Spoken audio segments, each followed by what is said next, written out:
Mila dabala ikanya agave petu hoduome. Ameka panu fo samila nyenye osofo Frank Agbaku.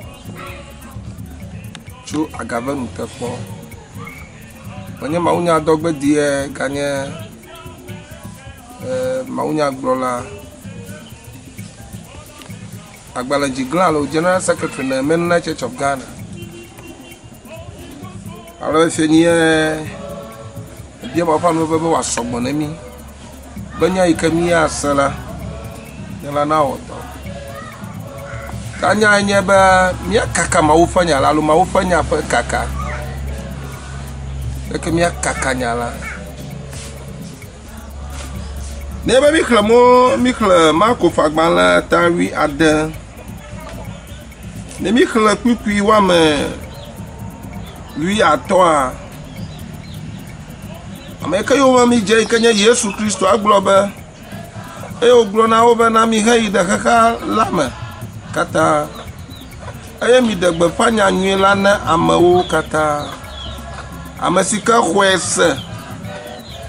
Eye Ode mauchitane la wa kwede agbe. Kama si kama kwese ola wa bufoi. Bibla ba mi de kama kata na nya kaka maufanya la na amawo. Amaka ogbrom lo. Awu abamada kaika na nyekpoma eleme. Wa mada kaika na vanyiba television le kpokpom le nukpomo ejira eleme. Aleke Yesu Kristo gbulo na wonu srola bono ide kama kata no ba kakanyala agba mo galeo nye pe we lanyi akademi la klalo ba miawo ma demi la klalo ba miawo doma do dasi ka Kristo de na nye kplo wo enye ba nye kakanyala amada ko e kakena nye ha mase afi gba matroda nguti Tanya mala kakam no mama ika wa makpogble na America o. Ba hei. Na ba glo nyala. Mo kaji mi glo ma ufanya na mo toy. Mi zo mi hiye kofo ma. Mi hiye duga o ma. I ganada mo papa ma. E mi glo na Christopher nya ikanya agbanyala.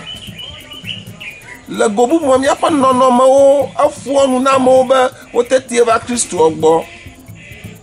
Miafa zozomo atanaba amodie Jesu Kristo gakanya kplo de miafa gbenono le miafa po me miafa fomo me miafa dofo miafa sichapo miafa nofo de do le nu fom na mawa ikawa va Kristo gboa miafa nu dodo de miafa nu tatao de aleke mi wudu o miafa jejemo we de wo le fefiembe Minya Kristo toika la nu fom na mowa.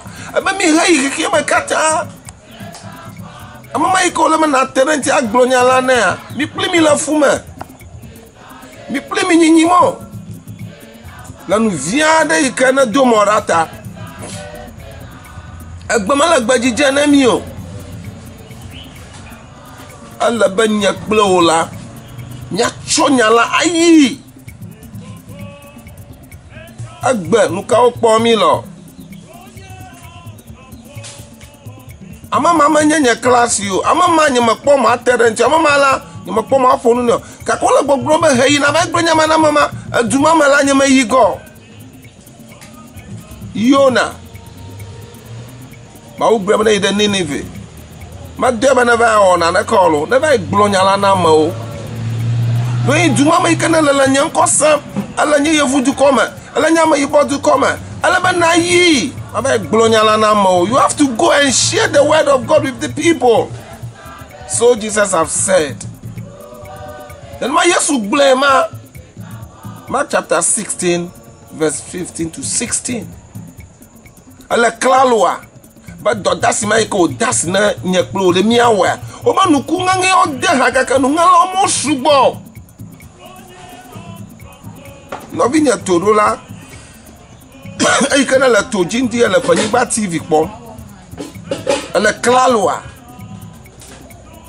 ba ya yia baladi ba yom dom akama mai ama kai ma dom ke gbela di be dɔme kama ele klaloa eɖo ele gbedoxɔ aɖe me sis wo ele gbedoxɔ Kristo fia be fa gbogbo ya megblɔ me wonya na ame ɖeka kpɔ gake le fu ame wo gbe sia game wo ko wowɔ nu na yi ke wo viɔ dɔyi numa yi ke na mama wɔ eyi ke le ve ma tsɔtsɔ kema yi ke na tsɔ ekea yi wɔ ge be mawunya yi ne gblɔ megblɔ mawunya ɖeke ne yɔ gake yi ke ne tsɔ eke da silenti ko la etrɔ dzi be numa me wɔ na me ye vevie nenema ye ko me wotsɔ eke ma ewɔ le be ma dze wo ma wɔ subɔsubɔ yi me nɔvi nye toɖola yi ke ne le osɔfo agbe ko ŋkɔ sem le Ʋenyigba TV ɔdi ma ka ɖe dzi nɔ be la ele be natsɔ ɖokui aɖo anyi nalɔ fa be yatsɔ nya yi na ame ɖe do ye womete ʋu ɖoɖo ga yi teƒe didi aɖe ke do ye womete teƒe didi aƒe ye me ne le wɔ aƒe me your house ata gblɔ mawunya na ame ɖe le gama